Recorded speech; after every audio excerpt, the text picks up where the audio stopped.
Hi guys and welcome back to the channel Deepak Yadav Education. Welcome to the Daily Hindu News and Editorial Analysis of 17th of January 2024.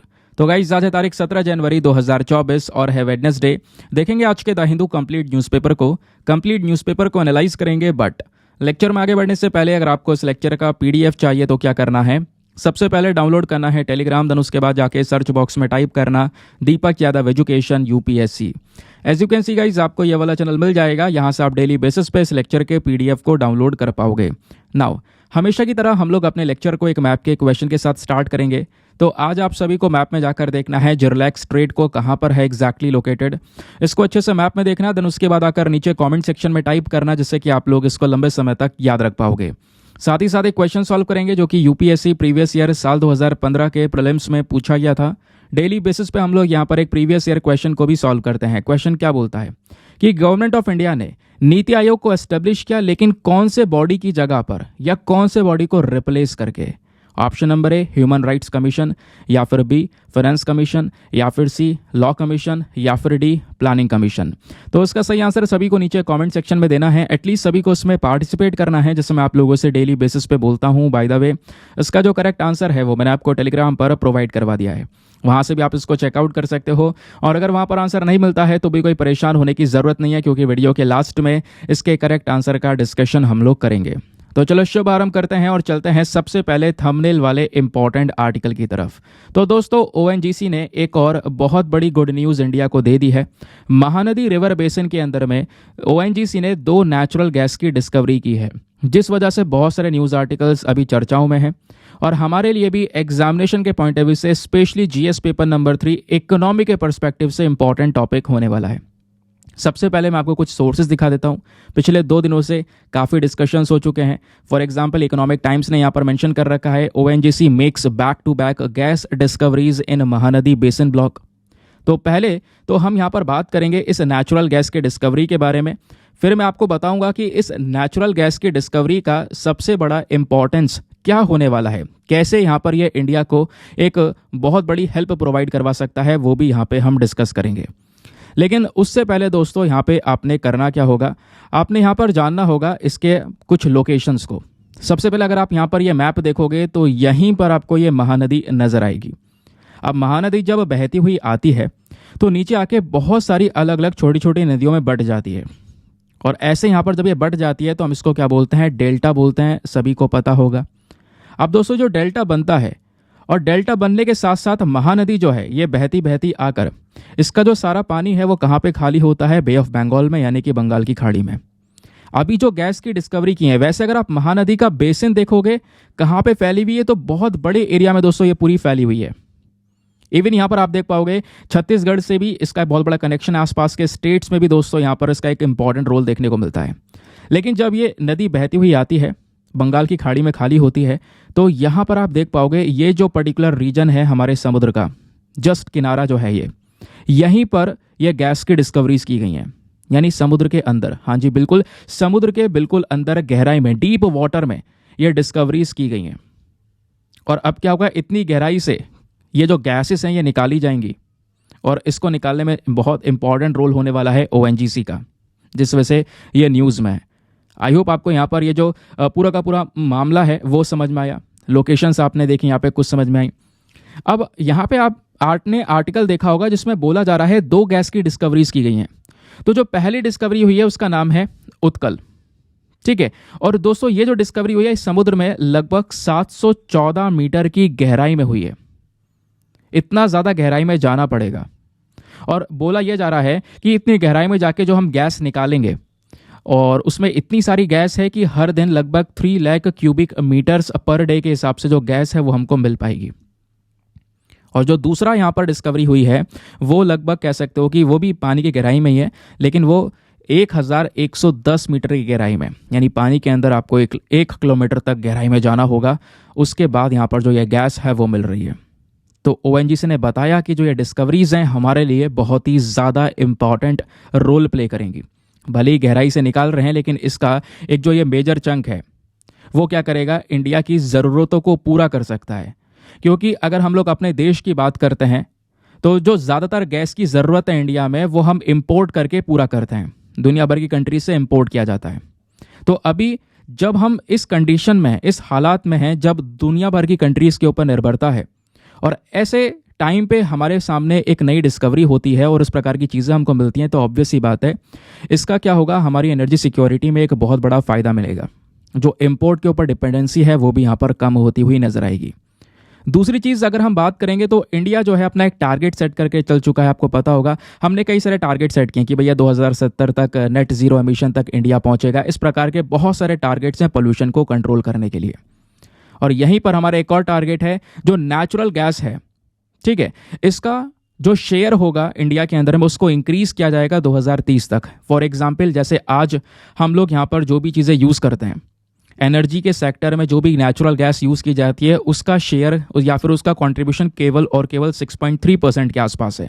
और हमारा main target ये है कि हम 2030 तक इस natural gas का जो ये शेयर है या कंट्रीब्यूशन है उसको 15% कर सकें।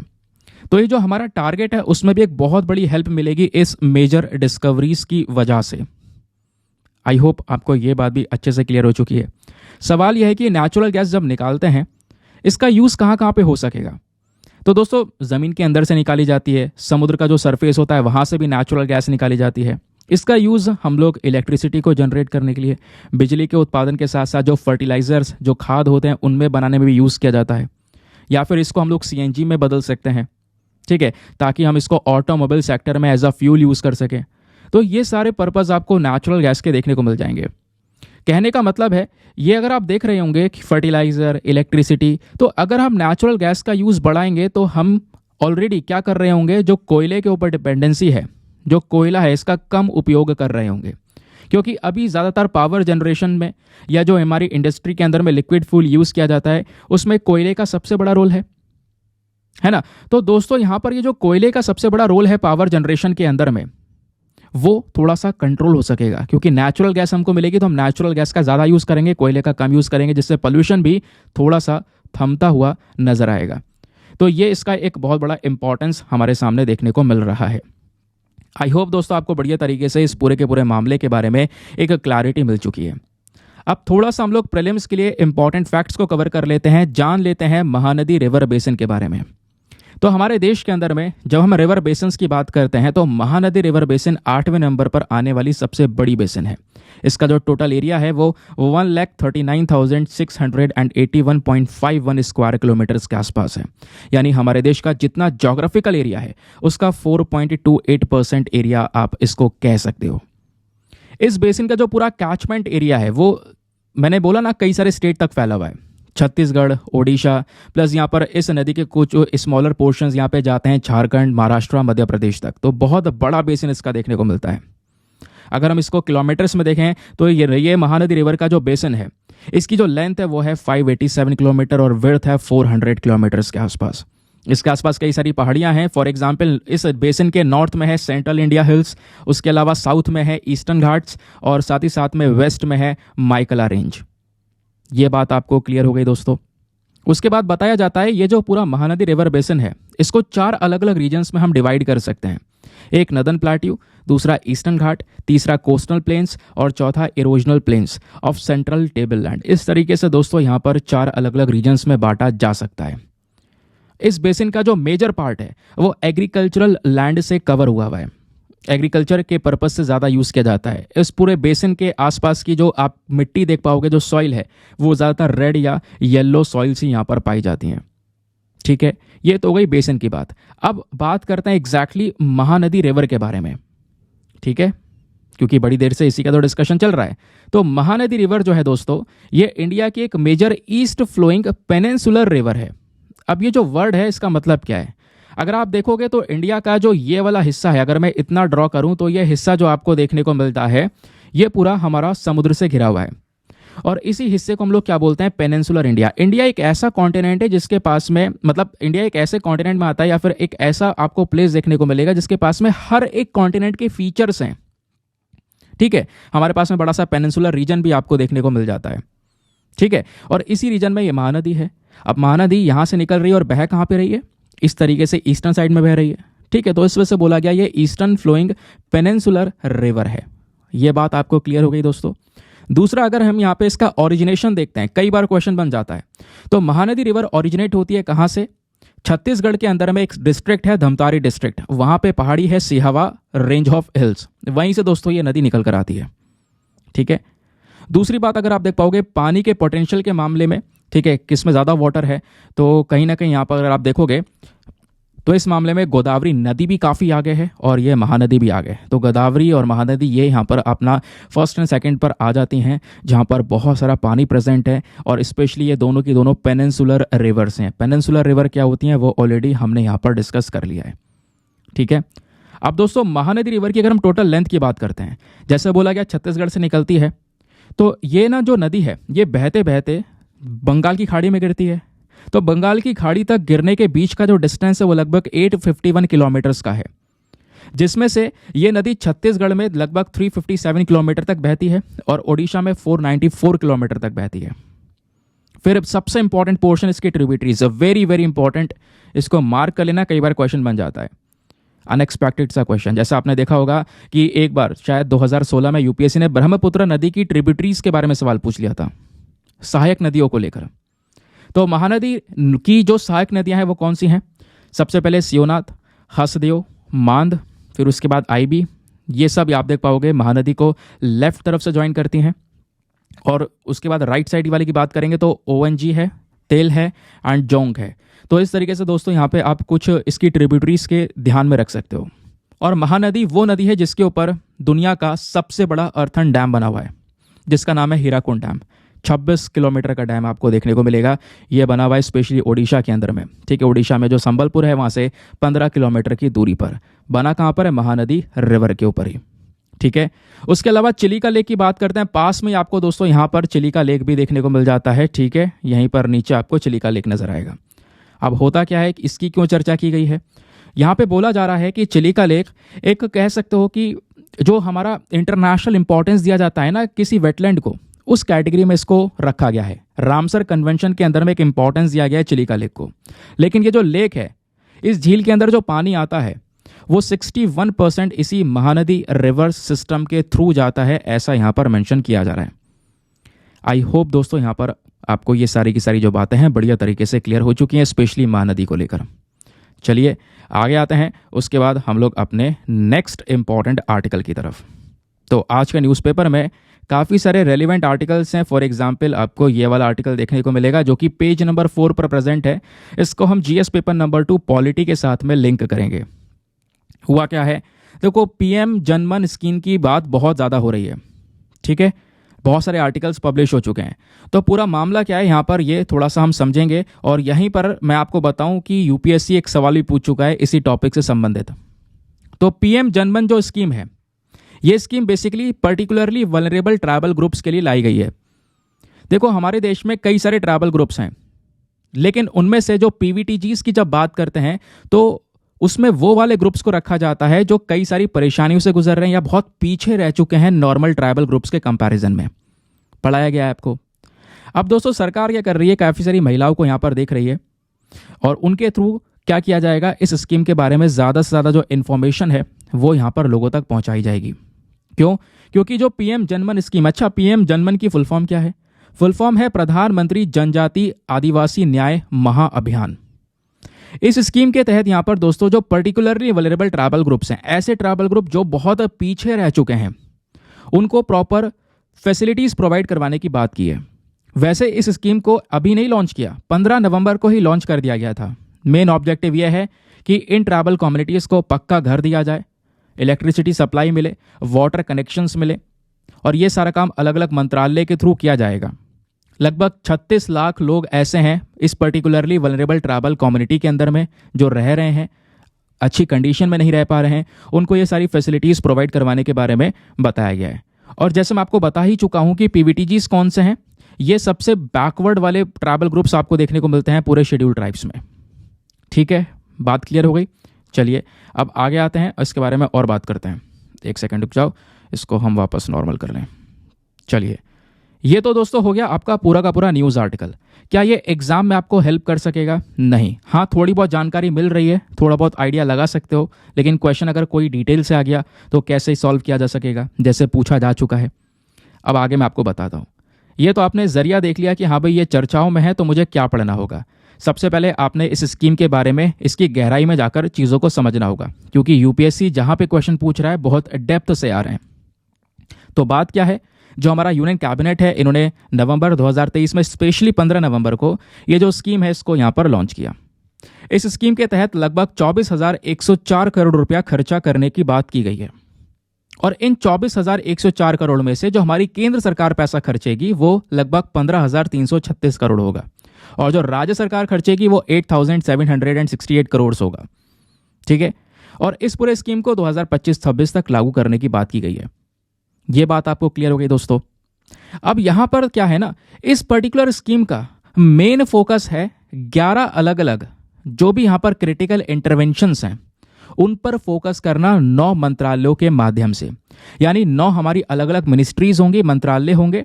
वो 11 बेसिक फैसिलिटीज जो हमें पीवीटीजीज को प्रोवाइड करवानी है उन फैसिलिटीज को प्रोवाइड करवाने में मदद करेंगे। अब वो 11 फैसिलिटीज कौन कौन सी हैं ये मैंने चार्ट आपके सामने लगा दिया है। ठीक है, कि भैया पक्का घर देना, प्रॉपर कनेक्टिंग रोड्स मिलना, water supply, community water supply, mobile medical units, construction of hostels, education and skill provide करवाना, आंगनवाड़ी सेंटर्स, मल्टीपर्पज सेंटर्स। ठीक है, उसके बाद एनर्जाइजेशन, उसके अलावा यहाँ पर solar off grid system provide करवाना, solar light in streets, setting of VDVKs, installation of mobile towers. इस तरीके से दोस्तों ये काम होने वाला है। ये सब अलग अलग 9 मंत्रालय मिलकर इसको इम्प्लीमेंट करेंगे, और कितना कितना पैसा खर्चा जाएगा ये सारी की सारी जो कॉस्टिंग है वो भी यहाँ पर मेंशन कर रखी है। ठीक है, अब यहाँ पे इसके अलावा बोला जा रहा है कि इतनी चीज़ों के अलावा भी क्या होगा, जो हमारी मिनिस्ट्री ऑफ आयुष है वो आयुष वेलनेस सेंटर जो है वो यहाँ पर बनाए जाएंगे। ठीक है, मिनिस्ट्री ऑफ स्किल डेवलपमेंट क्या करेगी, ये लगातार in particularly vulnerable tribal group वाले जो रीजन्स हैं जहाँ पर ये लोग रह रहे हैं उनको स्किल और वोकेशनल ट्रेनिंग प्रोवाइड करवाई जाएगी, ताकि कुछ स्किल्स लेने के बाद में वो अच्छी नौकरी को गेन कर सकें।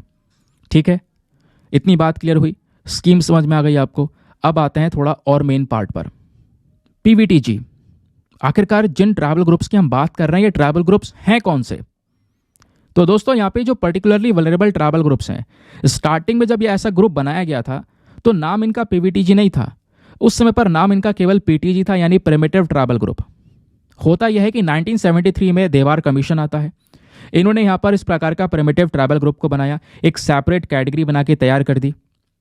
लेकिन धीरे धीरे क्या होता है, ये जो कैटेगरी है किस लिए बनाई गई थी, जो भी लेस डेवलप्ड पीपल हैं ट्राइबल ग्रुप्स में, जितने भी हमारी जनजातीय कम्युनिटी हैं उनमें जो सबसे पीछे रह चुके हैं, उनमें एजुकेशन बहुत कम है, यानी लिटरेसी रेट बहुत कम है, लिखना नहीं जान रहे हैं, पॉपुलेशन लगातार कम हो रही है, तो ऐसे लोगों के लिए एक पूरा ग्रुप बनाया गया कि भाई खतरे में है, इनकी सुरक्षा की जाए।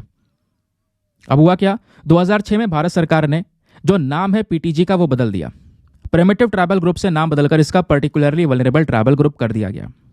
और 1975 में भारत सरकार ने दोस्तों यहाँ पर और भी बहुत सारे ग्रुप को ऐसा ढूंढना स्टार्ट किया कि और कौन कौन से ट्राइबल ग्रुप ऐसे हैं। और फिर फाइनली आगे बढ़ते बढ़ते अगर मैं आपको बताऊं तो आज के समय पर जैसे 2024 में जब इस वीडियो को रिकॉर्ड कर रहे हैं तो हमारे देश में total 75 particularly vulnerable tribal groups हैं। 75 इस प्रकार के ग्रुप्स हमको नजर आते हैं।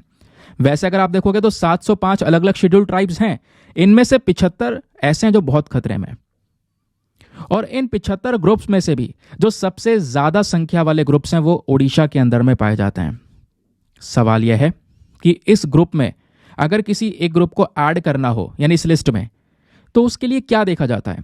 पहली चीज, जब भी यहां पर मतलब कोई ऐसा पर्टिकुलर ग्रुप है जिसको पीवीटीजी की लिस्ट में ऐड कर रहे हैं तो देखा जाता है उनकी जो पॉपुलेशन है वो कितनी तेजी से कम हो रही है।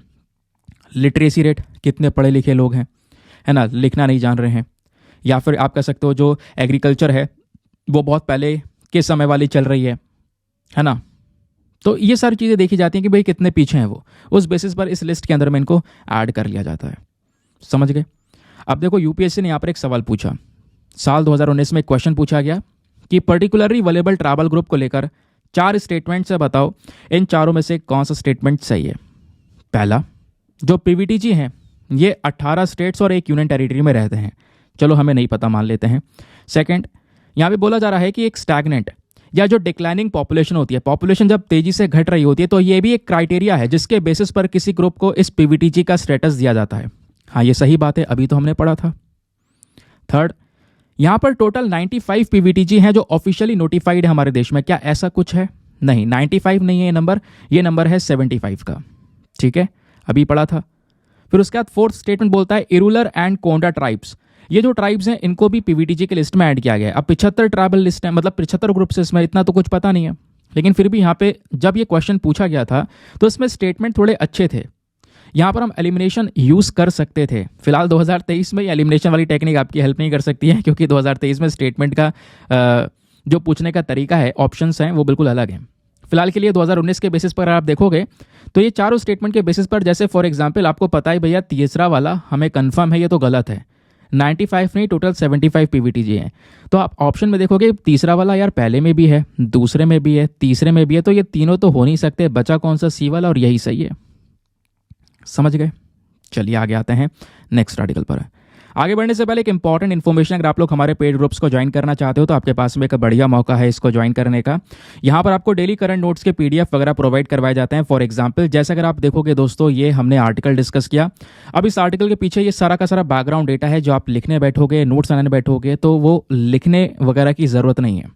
ठीक है, वो सारी चीज़ें दोस्तों आपको रेडीमेड फॉर्म में, एक नोट्स के फॉर्म में, यहाँ पर प्रिंटेड फॉर्म में तैयार करके दिया जाता है। यानी कि इसका आप प्रिंट आउट वगैरह भी निकलवा सकते हो आराम से। ठीक है, और इस ग्रुप को ज्वाइन करने से फ़ायदा ये भी होता है कि आपका सारा का सारा जो कंटेंट है इस ग्रुप में सिक्योर हो जाता है। आपने इधर उधर भागने की ज़रूरत नहीं है। ठीक है, डेट वाइज सारा कंटेंट सिक्योर है, आपको स्टोरेज का कोई इशू नहीं आएगा, आपके पास में अनलिमिटेड ऑप्शंस हैं, आप किसी भी तारीख का पीडीएफ डाउनलोड करो, पढ़ो, डिलीट कर दो, सब कुछ सिक्योर रहेगा इस ग्रुप के अंदर में। और इस ग्रुप को ज्वाइन करने का जो फी पेमेंट है वो भी बहुत मिनिमम है, just 499 for the lifetime access. जब तक आपका सिलेक्शन ना हो जाए तब तक आप 499 में इस ग्रुप को ज्वाइन करके रख सकते हैं। ठीक है, सारे बेनिफिट्स आपको यहाँ पर मिलते रहेंगे। और दोस्तों यहाँ पे गारंटी है, कुछ समय बाद आपका अमाउंट रिकवर हो जाएगा। आप खुद चेक कर सकते हो, खुद देखोगे, लेकिन बेनिफिट्स आपको मिलते रहेंगे। और इस ग्रुप को ज्वाइन करने का प्रोसेस क्या है? व्हाट्सएप पर जाना, यहाँ पर आपको एक नंबर दिया गया है 8534873368। इस नंबर पर मैसेज कर देना कि हाँ I want to join this group. इस प्रकार का कोई मैसेज कर देना, आपको वहाँ पे रिप्लाई आएगा, पेमेंट का प्रोसेस दिया जाएगा, और पेमेंट के प्रोसेस से ज़्यादा इंपॉर्टेंट आपको डेमो वीडियो का लिंक भी प्रोवाइड करवाया जाएगा। आप पूरे डेमो वीडियो को अच्छे से चेक कर सकते हो कि हाँ मुझे किस तरीके से फ़ायदे होंगे। अपने आप को पूरी तरह से सेटिस्फाई करने के बाद में जाकर आप ये इन्वेस्टमेंट कर सकते हैं। ठीक है, बाकी दोस्तों जो मैं हमेशा बोलता हूँ यार, मेक श्योर क्या करो, वीडियो पे जो लाइक का बटन है उसको प्रेस कर दिया करो। एक छोटा सा टारगेट है हमारा 5000 लाइक्स का, प्लीज़ आप उसको सपोर्ट कर सकते हैं। चलिए आते हैं नेक्स्ट आर्टिकल पर। आज के न्यूज़पेपर में पेज नंबर 5 पर एक और आर्टिकल प्रेजेंट है जिसको GS paper number 1 history and art and culture से हम लोग लिंक करेंगे। एक कंट्रोवर्सी उठ रही है थिरुवल्लुवर डे को लेकर। तो यहाँ पर अगर आप ये फोटो देख पा रहे होंगे, इसी को लेकर एक कंट्रोवर्सी हुई है। हुआ क्या, मतलब अब क्या होता है ना, 15 जनवरी को, 15 से 17 जनवरी शायद, 15 या 16 जनवरी में हम क्या करते हैं, जो थिरुवल्लुवर डे है इस डे को ऑब्जर्व करते हैं। हुआ क्या, अब इस डे को ऑब्जर्व करते हुए जो यहाँ पर आपको ये व्यक्ति दिख रहे हैं, ठीक है, इन्हीं के लिए यहाँ पर इस दिन को ऑब्जर्व किया जाता है। ये जो पोर्ट्रेट आपको दिख रहा है दोस्तों, ये थिरुवल्लुवर का ही पोर्ट्रेट आपको नजर आएगा। लेकिन हुआ क्या कि इस दिन पर जो तमिलनाडु के गवर्नर हैं, RN रवि साहब, आप देख रहे होंगे, जो गवर्नर हैं वो यहाँ पर फूल वगैरह चढ़ा रहे हैं। ठीक है, श्रद्धांजलि पे कर रहे हैं थिरुवल्लुवर जी को। अब हुआ क्या, इसी को लेकर कंट्रोवर्सी ये रोप्ट हुई कि एक तरफ तो तमिलनाडु के गवर्नर ये कर रहे हैं, दूसरी तरफ तमिलनाडु के जो CM हैं MK स्टालिन ने यहाँ पर क्वेश्चन उठाया कि आपने जो ये पोर्ट्रेट यूज़ किया है ये पोर्ट्रेट गलत है। आपने इस पोर्ट्रेट में जो इनको वस्त्र पहनाए हैं वो सैफरन कलर के हैं।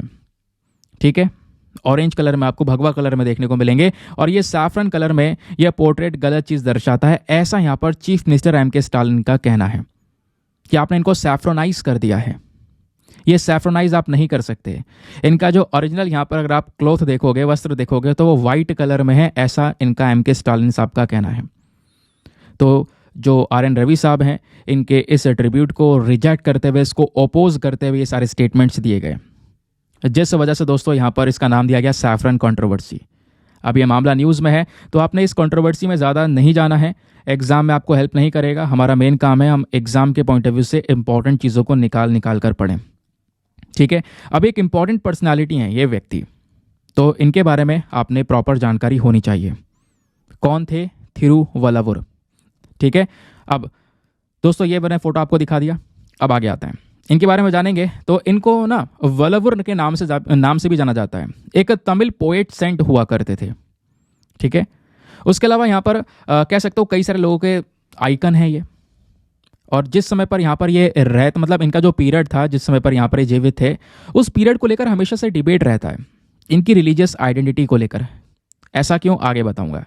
तो काफ़ी सारे लोग मानते हैं कि यहाँ पर ये जो व्यक्ति हैं ये 3rd और 4th सेंचुरी को बिलोंग किया करते थे। कुछ का कहना यहाँ पर यह है कि 8th और 9th सेंचुरी से आते हैं। कुछ यहाँ पर इनको हिंदू बोलते हैं, कुछ यहाँ पर जैनिज्म से इनका लिंक करते हैं। और जो द्रविडियन ग्रुप हैं तमिल में, यहाँ पर आप देख पाओगे, तो इनको यहाँ पर एज अ सेंट देखते हैं, साधु के तौर पर देखते हैं, संत के तौर पर देखते हैं। क्यों? क्योंकि यहाँ पर ये जो व्यक्ति हैं जिनकी हम बात कर रहे हैं, इन्होंने कास्ट सिस्टम को पूरी तरह से डिसमिस कर दिया था। जो ये जातिवाद का पूरा सिस्टम है उससे बिल्कुल हटे, उसको यहाँ पर पूरा रिजेक्ट किया इन्होंने।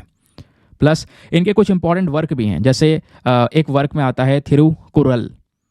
तमिल लिटरेचर को एक बहुत बड़ा योगदान था ये थिरुकुरल। इसके अंदर में टोटल 1330 कपलेट्स यानी कुराल्स ऐड करे गए।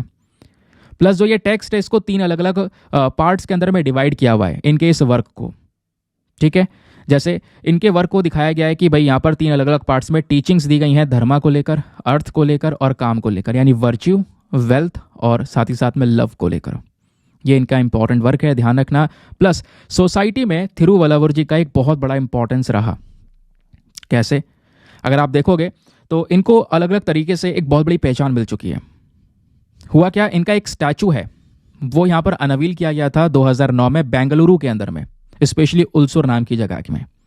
ठीक है, साथ ही साथ में इनका स्टैचू एक और है, और इनका जो स्टैचू है वो कहाँ पे बनाया गया है, वो लंदन के अंदर में जो school of oriental and African studies in Russell square, वहाँ पे दोस्तों बाहर जो है इनका स्टैचू बना हुआ है।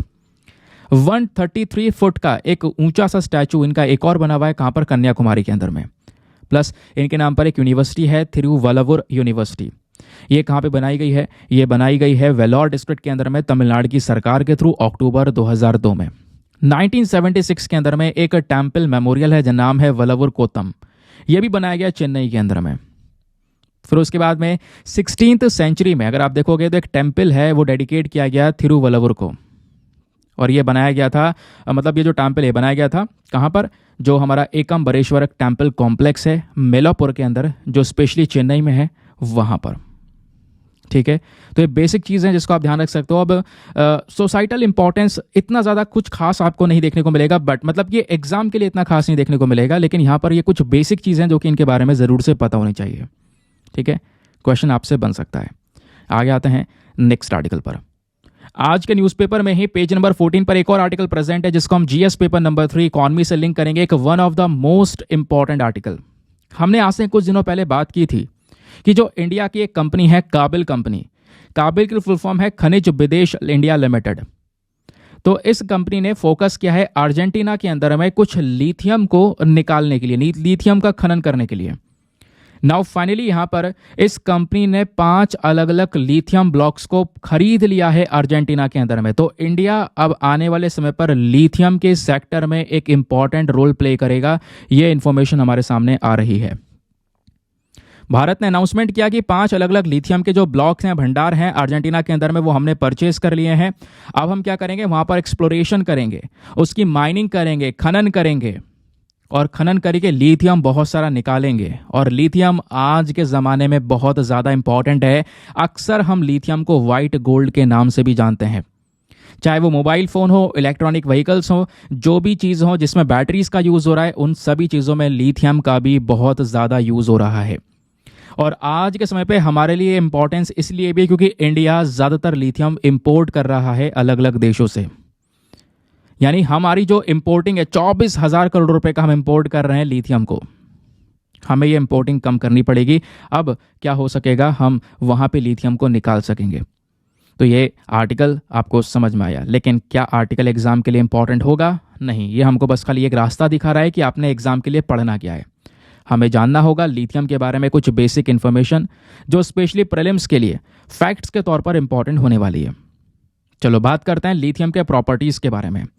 लिथियम की जब बात करते हैं दोस्तों, तो आपने पीरियोडिक टेबल में देखा होगा, इसका सिंबल है Li। सॉफ्ट और सिल्वर कलर का वाइट मेटल है, ये हाईली रिएक्टिव है, तुरंत आग पकड़ सकता है। एक अल्काली मेटल है प्लस रेयर मेटल भी है ये, ठीक है, ये बात आपने ध्यान में रखना है। दूसरा दोस्तों, लिथियम के जो यूजेस हैं वो बहुत हैं। अगर आप देखोगे, हम लिथियम का अलग अलग तरीके से यूज़ कर सकते हैं, चाहे वो इलेक्ट्रोकेमिकल सेल्स हो, लैपटॉप्स में, इलेक्ट्रिक व्हीकल्स में, हर जगह पर बैटरीज के अंदर लिथियम का यूज़ किया जाता है। हमारे दुनिया में 3 ऐसे इंपॉर्टेंट देश हैं या सबसे बड़े देश हैं जहां पर लिथियम के सबसे ज़्यादा भंडार पाए जाते हैं। नंबर 1 चिली, सेकंड ऑस्ट्रेलिया और थर्ड अर्जेंटीना। ठीक है, ये तो 3 टॉप कंट्रीज हैं। लेकिन यहां पर अगर हम ऑस्ट्रेलिया को हटा दें दोस्तों और ऑस्ट्रेलिया की जगह बोलिविया को ऐड कर दें तो यहां पर यह बन जाता है लिथियम ट्रायंगल। तो लिथियम ट्रायंगल क्या है? लिथियम ट्रायंगल दोस्तों हमारे साउथ अमेरिका के अंदर में 3 देश हैं जहां पर बहुत सारा लिथियम पाया जाता है। ठीक है, ये आप देख पाओगे साउथ अमेरिका में, स्पेशली ये वाले पोर्शन की बात कर रहे हैं। ये तीनों देश साथ में हैं, चिली, अर्जेंटीना, बोलिविया। और ये जो आपको ब्लू कलर के पैचेस नजर आ रहे हैं, यही यहाँ पर लिथियम है। ठीक है, तो आप ये इस एग्जैक्ट तरीके से देख पाओगे, ये तीनों देश में लिथियम बहुत ज़्यादा मात्रा में पाया जाता है और इसलिए यहाँ पर हम इन तीनों को लिथियम ट्रायंगल के नाम से भी जानते हैं। अब इंडिया में कहाँ कहाँ पर लिथियम रिजर्व्स हैं? तो अभी जो रिसेंट सर्वे हुआ था उसमें हमने जम्मू एंड कश्मीर भी लिथियम पाया है। उसके अलावा अगर आप देखोगे तो साउथ कर्नाटका के अंदर जो मांड्या डिस्ट्रिक्ट है वहाँ पर भी लिथियम आपको देखने को मिलेगा, प्लस कुछ और दूसरे पोटेंशियल साइट्स दूसरी और जगह, राजस्थान, बिहार, आंध्र प्रदेश हो गया, ओडिशा हो गया, छत्तीसगढ़ हो गया, गुजरात का कच्छ हो गया। तो ये इंपॉर्टेंट रीजन्स हैं जहाँ पर लिथियम आपको देखने को मिल सकता है। ये आप देख पाओगे, एक लेटेस्ट रिपोर्ट है 8 तारीख फरवरी का महीना 2023 की लोकसभा का रिप्लाई है, जिसके तहत यहाँ पर दिखाया गया लिथियम के जो साइट्स हैं इंडिया में वो आपको इन सभी पर्टिकुलर रीजन्स में देखने को मिल जाते हैं। सवाल यह है कि अभी जब हम लिथियम को इंपोर्ट करते हैं, क्योंकि ज़्यादा प्रोडक्शन होता नहीं है, बहुत कम होता है, अभी हम केवल इंपोर्ट करते हैं, तो इंडिया की क्या सिचुएशन है, कैसे हम लिथियम की डिमांड को फुलफिल कर रहे हैं? तो इंडिया दोस्तों यहाँ पर मैं आपको बता दूं कि जितना भी लिथियम है वो ज़्यादातर इंपोर्ट कर रहा है। लगभग 165 करोड़ से ज़्यादा जो लिथियम बैटरीज हैं इनको हमने इंपोर्ट किया 2017 से लेकर 2020 के बीच में, और ये जो इंपोर्ट था दोस्तों ये 3.3 बिलियन डॉलर से ऊपर का पहुंचा। तो कहीं ना कहीं ये एक चिंताजनक बात है। साथ ही साथ में ये हमारी डिपेंडेंसी को दिखाता है कि हम कितना ज़्यादा डिपेंडेंट हैं अलग अलग कंट्रीज़ के ऊपर में, स्पेशली इस लिथियम को लेकर, है ना। साथ ही साथ में दोस्तों यहाँ पर यह भी बताया जा रहा है कि जो लिथियम, देखो सभी को पता है लगातार हम पोल्यूशन को कंट्रोल करने के तरफ लगे हुए हैं और यहाँ पर इलेक्ट्रिक व्हीकल्स का इंपॉर्टेंट रोल हो सकता है, और इलेक्ट्रिक व्हीकल्स में जो बैटरीज लगती हैं उसमें लिथियम का इंपॉर्टेंट रोल है। तो आने वाला समय लिथियम के लिए जाना जाएगा। इसमें इंडिया अभी के समय पर ढेर सारी अचीवमेंट्स हासिल कर रहा है। आगे आते हैं नेक्स्ट आर्टिकल पर। ये हमारे न्यूज़पेपर में, अगर आप पेज नंबर पे बात करोगे तो पेज नंबर मेंशन मैं यहाँ पे नहीं कर पाया हूँ, बट फिर भी बता सकता हूँ। अगर आप अखबार ओपन करोगे तो लास्ट बिल्कुल पेज जो खोलोगे उससे लगभग 1-2 पेज पहले जो अब आजकल बिजनेस पेज जो आ रहा है ना, वर्ल्ड बिजनेस करके, वहाँ पर ये आर्टिकल प्रेजेंट है। और इस आर्टिकल को पढ़ने के पीछे का जो एकमात्र रीज़न है हमारे एग्जामिनेशन के लिए वो यह है कि यहाँ से यूपीएससी ने 3 सवाल पूछे हैं, 3 प्रीलिम्स में डायरेक्ट सवाल। वो कौन कौन से थे आगे इंटरेस्टिंग तरीके से बताऊंगा, लेकिन ये न्यूज़ क्या है? तो दोस्तों वर्ल्ड इकोनॉमिक फोरम ने यहाँ पर एक इन्फॉर्मेशन शेयर की है। हुआ क्या, डेवोस जो है ये स्विट्जरलैंड के अंदर एक जगह है। यहाँ पर एक समिट होता है, सम्मेलन होता है वर्ल्ड इकोनॉमिक फोरम का, और इन्हीं की वर्ल्ड इकोनॉमिक फोरम की एक रिपोर्ट आती है, ऑक्सफैम रिपोर्ट। एक जो मतलब ऑक्सफैम जो ग्रुप है बेसिकली वो यहाँ पर इस रिपोर्ट को लाता है।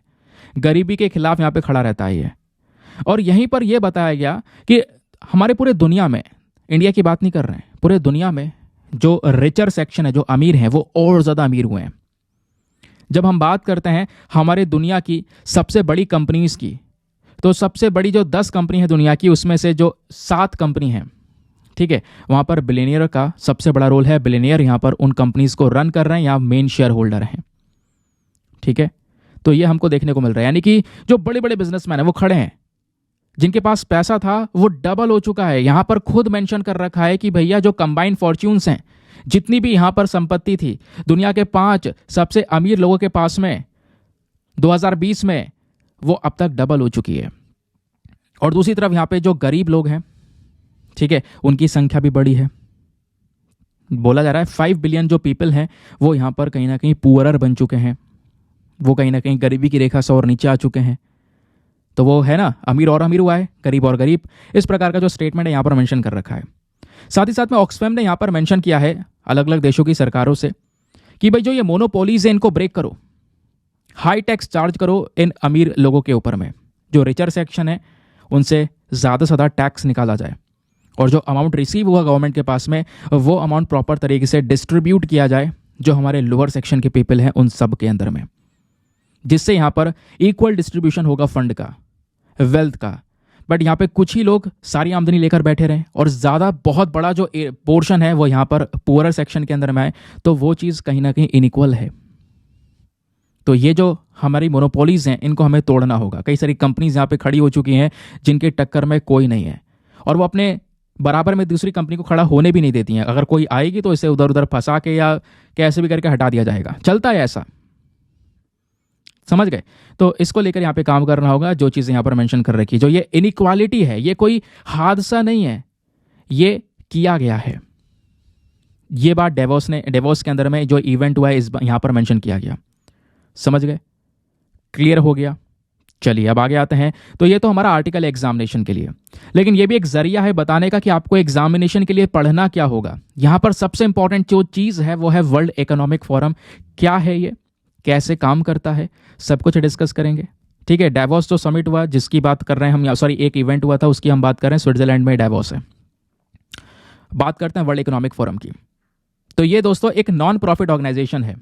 ये कहाँ पर है, ये जेनेवा स्विट्जरलैंड के अंदर बेस्ड एक पर्टिकुलर ग्रुप है, ठीक है। इसके मिशन की बात करेंगे तो इस पर्टिकुलर ग्रुप का जो मेन काम क्या है, जो हमारी कंट्रीज हैं है ना, उनको और ज़्यादा इंप्रूव करना, बिजनेस, पॉलिटिकल, अकेडमिक, दूसरे जो लीडर्स हैं सोसाइटी के उन सब के साथ में एंगेज करना, मिलना, ठीक है। तो ये एक इसका मेन पर्पज़ हमको देखने को मिल जाता है।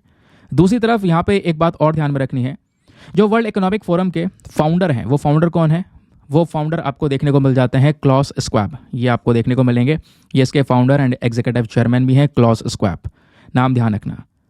और दूसरी इंपॉर्टेंट चीज़ जो वर्ल्ड इकोनॉमिक फोरम ये है दोस्तों, ये जो मंच है ना, ये बहुत सारी रिपोर्ट्स को पब्लिश करने का काम करता है। ये कुछ रिपोर्ट्स के आपके सामने नाम दिए गए हैं, इन सभी रिपोर्ट्स को ध्यान रखना इंपॉर्टेंट है। जैसे एनर्जी ट्रांजिशन इंडेक्स पूछा जा सकता है कौन रिलीज करता है, WEF रिलीज करता है, या पूछा जा सकता है global competitiveness report, global IT report, global gender gap report, global risk report, global travel and tourism report. ये रिपोर्ट्स कौन पब्लिश करता है, तो ये सब रिपोर्ट्स पब्लिश करने वाली बॉडी है, इकलौती बॉडी, वर्ल्ड इकोनॉमिक फोरम, ठीक है। इतना जोर इसके ऊपर क्यों दिया गया, उसके पीछे का रीज़न आप देखना आपको शुरू हो जाएगा। 2017 में UPSC ने एक सवाल पूछा। सवाल यह है कि भाई नीचे दी गई बॉडी में से कौन सी एक ऐसी बॉडी है जो कि ग्लोबल जेंडर गैप इंडेक्स की रैंकिंग तैयार करती है। तो अभी मैंने आपको बताया था कि जो global gender gap index report है लाता कौन है, वो वर्ल्ड इकोनॉमिक फोरम ही लाता है। तो ऑप्शन नंबर 1 करेक्ट है। फिर इतना ही नहीं, 2009 में देखो सवाल कौन सा था, सवाल यह था who among the following is the founder of world economic forum. World economic forum के फाउंडर कौन है, तो अभी हमने पढ़ा था क्लॉस स्क्वैब, है ना, ये हो गया। फिर देखो एक और क्वेश्चन, 2019 में एक और सवाल पूछा गया। सवाल ये था ग्लोबल कॉम्पिटिटिवनेस रिपोर्ट किसके थ्रू पब्लिश की जाती है। Again option number C, world economic forum के थ्रू पब्लिश की जाती है। तो आप ये देख पाओगे अभी हमने इसके बारे में पढ़ा। तो हो सकता है यहाँ पे, हो सकता है 2 बार तो आ गया, एक और कोई रिपोर्ट दे दी जाए, पूछ लिया जाए कौन रिलीज करता है। तो इन रिपोर्ट्स के जो नाम है ध्यान रखना है। अब यही तो होता है जो प्रीवियस ईयर क्वेश्चंस होता है उनको एनालाइज करके चीज़ों को समझना, ये चीज़ें हमारी काफ़ी चीज़ें आसान कर देता है। यहाँ भाई एग्जामिनेशन में यहाँ से सवाल बन सकता है, ये थोड़ा सा हमें उम्मीद लगती है। चलिए आगे आते हैं नेक्स्ट इंपॉर्टेंट आर्टिकल पर। नाउ यहाँ पे हम लोग बात करने वाले हैं Bru refugees and their rehabilitation के बारे में। बहुत ज़्यादा इंपॉर्टेंट आर्टिकल, बहुत चर्चाओं में है, ज़्यादा लोगों ने कवर नहीं किया होगा, लेकिन ये जानकारी लेनी बहुत ही ज़्यादा ज़रूरी है। अभी रिसेंटली जो हमारा न्यूज़पेपर था परसों का, उसमें भी कवर हुआ था। तो डिस्कस करेंगे, हम लोग जानेंगे आखिरकार पूरा मामला क्या है। खबर ये आ रही है कि जो त्रिपुरा की सरकार है दोस्तों, इन्होंने कुछ ज़मीन दे दी है किनको, ये ब्रू वाली ट्राइब्स को, जो ब्रू रेफ्यूजीज़ हैं इनको। तो त्रिपुरा में अब ये ब्रू रेफ्यूजीज़ वहाँ पर रहेंगे, इनको प्रॉपर ज़मीन दी गई है, सरकार उसके लिए पैसा दे रही है। अच्छा, तो पहले कहाँ रहते थे ये, पहले ये मिज़ोरम में रहते थे, लेकिन मिज़ोरम में कुछ क्लैश हुए, लड़ाइयाँ हुई, दंगे हुए, उसके बाद यहाँ पर इनको भगा दिया गया, तब ये त्रिपुरा में पहुँचे। आज के समय पर बड़ी कगार में 30-40 हज़ार लोग यहाँ पर इस तरीके से इसी पर्टिकुलर कम्युनिटी से बिलोंग करते हैं, ब्रू रेफ्यूजीज़ हैं, वो त्रिपुरा में हैं। तो उनको वहीं पर सेटल करने के लिए सरकार ने अग्रीमेंट किया त्रिपुरा से, बोला हम आपको पैसे देंगे, आप वहाँ पर उनको सेटल करो अच्छे से। तो ये मामला अब धीरे धीरे निपट गया है। ये मामला सेटल हो चुका है, जिस वजह से ब्रू रेफ्यूजीज न्यूज़ में आ चुके हैं। समझ गए? 23 साल पुराना दोस्तों ये क्राइसिस है, इसको अभी तक कोई रिजॉल्व नहीं कर पा रहा था। नाउ फाइनली जाकर अब यहाँ पे रिजॉल्व हुआ है। इसमें अग्रीमेंट हुआ, भारत सरकार ने, त्रिपुरा की सरकार ने, मिजोरम की सरकार ने मिलकर सब ने अग्रीमेंट किया। देन उसके बाद में जाकर जो ब्रू रियांग है, यानी जो ट्राइब्स हैं, इनको हम लोग देखो, ब्रू जो ट्राइब्स है ना, इनको हम रियांग के नाम से भी जानते हैं। तो ये जो ट्राइब्स हैं, इनके रिप्रेजेंटेटिव्स ने भी साइन किया। देन फाइनली जाकर ये पूरा का पूरा डील तैयार हुई। देन त्रिपुरा को तैयार किया कि भाई ये जो ब्रू रेफ्यूजीज आपके यहाँ पहुंच चुके हैं, आप इनको सेटल करवा लो वहीं पर, आपको हम 600 करोड़ रुपए दे रहे हैं, ये भारत सरकार ने बोला, सेंट्रल गवर्नमेंट ने। ठीक है, तो इस तरीके से दोस्तों जो फैमिलीज डिस्प्लेस हो गई हैं, अपनी जगह छोड़कर ये दूसरी जगह पर आए थे शरण लेने के लिए, उनको हेल्प प्रोवाइड करवाई गई। दूसरे और बेनिफिट्स मिले, इनको फिक्स डिपॉजिट दिया गया 4 लाख रुपए का, ऐसा यहाँ पर बोला गया है कि भाई इतना डिपॉजिट आपको मिलेगा। तो जब बात करते हैं ब्रू रेफ्यूजीज की, या फिर इनको रियांग के नाम से भी जानते हैं, ध्यान रखना, एक ट्राइबल कम्युनिटी है जो नॉर्थ ईस्ट इंडिया में रहते हैं। तो इंडिया का मैप ये रहा, इंडिया का नॉर्थ ईस्टर्न पोर्शन आपको ये देखने को मिलेगा। यहीं पर नीचे त्रिपुरा और मिजोरम आसपास में स्टेट्स नजर आते हैं। ठीक है, बात क्लियर हो गई। ऊपर आप देख पाओगे ये त्रिपुरा है, नीचे यहाँ पर आपको मिजोरम नजर आएगा। अब यहीं पर देख पाओगे जो रेफ्यूजी ट्राइब्स हैं वो यहाँ पे रहा करते थे, इंडिजीनियस उनका प्लेस यही है ना। हिस्टोरिकली बात करेंगे तो वो मिजोरम, असम, त्रिपुरा के कई सारे हिस्सों में रहा करते थे। और जो ये त्रिपुरा है, त्रिपुरा के अंदर में जो ब्रू ट्राइब्स हैं दोस्तों, इनको पर्टिकुलरली वल्नरेबल ट्राइबल ग्रुप में रखा गया है। और पीवीटी जी क्या होते हैं अभी थोड़ी देर पहले हमने डिस्कस किया हुआ है ना। अब असम के जो बहुत सारे ब्रू ट्राइब हैं और या त्रिपुरा के हैं वो हिंदू हैं, लेकिन जो मिजोरम के जो ब्रू ट्राइब्स हैं वो क्रिश्चियनिटी में कन्वर्ट हो चुके हैं पिछले कुछ सालों में। तो वहाँ पे जो ब्रू ट्राइब्स हैं वो क्रिश्चियन आपको देखने को मिलेंगे, लेकिन असम त्रिपुरा के हिंदू हैं, उन्होंने कन्वर्जन नहीं किया। तो दोस्तों यहीं पर क्या होता है, Bru Reang refugee crisis start हो जाता है। अब रिलीजन्स भी यहाँ पर चेंज हो रहे हैं, मिजोरम के अंदर स्पेशली हम बात कर रहे हैं। तो बहुत सारे जो ब्रू ट्राइब्स हैं वो ना लंबे समय से मिजोरम में भी रह रहे थे। तो इन सब चीज़ों की शुरुआत होती है 1995 में, जब मिजोरम के अंदर में जो अलग अलग ग्रुप्स हैं, अलग अलग ग्रुप डिमांड ये करने लगे कि जो ब्रू ट्राइब है उनको हटाया जाए मिजोरम से। ये उनकी डिमांड रही और ज़बरदस्ती यहाँ पे उनको जोर दिया गया कि आप यहाँ पे छोड़ के निकलो यहाँ से। ठीक है, फिर एथनिकली यहाँ पे अगर आप देख पाओगे क्लैश होने लगे, लड़ाइयाँ होने लगी, दंगे होने लगे। तो ज़्यादातर जो मिजोस थे, जो मिजोरम में रह रहे थे, उन्होंने कहीं ना कहीं क्या किया, जो नॉन मिजोस थे उनको हटाना शुरू किया, उनको आउटसाइडर का टैग दे दिया। टेंशन्स लगातार बढ़ती चली गई और टेंशन्स बढ़ी रही थी। और जब ब्रू ट्राइब ने थोड़ी हिम्मत जुटाई कि हम भी जवाब देंगे पलटकर, उतने में यहाँ पर दोस्तों दंगा बढ़ गया। और बढ़ने के बाद में ये जो ब्रू ट्राइब है, इनके साथ में काफ़ी सारा अत्याचार हुआ। और अपने आप की प्रोटेक्शन के लिए यहाँ पे इन्होंने क्या किया, कुछ ग्रुप्स बनाए, जैसे ब्रू नेशनल लिबरेशन फ्रंट बनाया, political entity Bru national union बनाया। और इन्होंने डिमांड की कि देखो हम रहेंगे यहीं पर मिजोरम में, वेस्टर्न साइड में, हमें यहाँ पर ब्रू ऑटोनॉमस डिस्ट्रिक्ट काउंसिल दे दिया जाए, हम अपने हिसाब से सारी चीज़ों को डील करेंगे। क्योंकि हमारे भारतीय संविधान के अंदर में नॉर्थ ईस्टर्न इंडियन स्टेट्स के लिए 6ठे शेड्यूल में यह प्रोविजन रखा गया है। तो बोला गया संविधान के तहत हमको ये ऑटोनॉमस डिस्ट्रिक्ट काउंसिल बना दो, हम अपने हिसाब से सब कुछ चलाएंगे, हमें एक एरिया दे दिया जाए ये वाला। ये इनकी मांग थी। लेकिन दोस्तों यहाँ पर मांग पूरी नहीं हो पाई। जो रिजल्ट हुआ वो था क्लैश का, भयानक क्लैश हुआ। और ज़बरदस्ती फिर मजबूरन जो ये ब्रू ट्राइब्स थी, इनको त्रिपुरा से निकलना पड़ा, माइग्रेट होना पड़ा। सॉरी, त्रिपुरा कह रहा हूँ, मिजोरम से निकलना पड़ा। और मिजोरम से निकलकर ये कहाँ पहुंचे, बराबर वाले स्टेट में, त्रिपुरा में। तो यहाँ से मारापीटी हुई, यहाँ से निकलकर फिर ये सीधा त्रिपुरा में पहुंचे शरण लेने के लिए, अपनी जान बचाने के लिए। वहाँ पर कैंप में जाकर ये धीरे धीरे बसने लगे।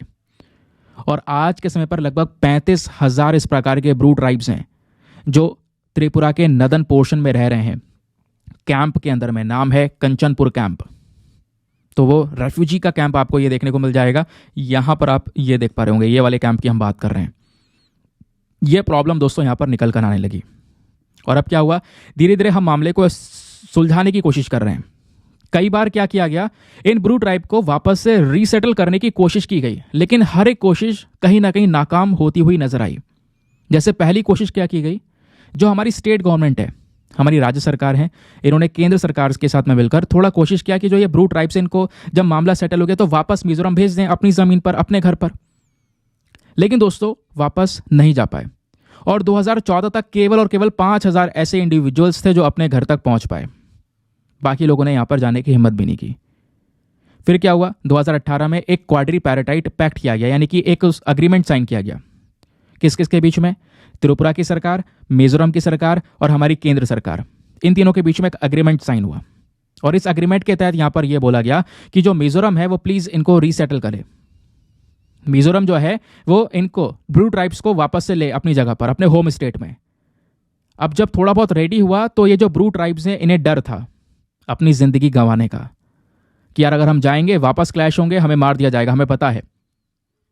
तो इस चक्कर में यहां पर उन्होंने ना ही जाना ठीक समझा। फिर जब वो त्रिपुरा में सेटल ऐसी तरीके से कैंप्स के अंदर में रहते चले गए, देन फाइनली सरकार ने यहां पर देखा सिचुएशन, और सिचुएशन के हिसाब से 2020 में एक और अग्रीमेंट किया गया।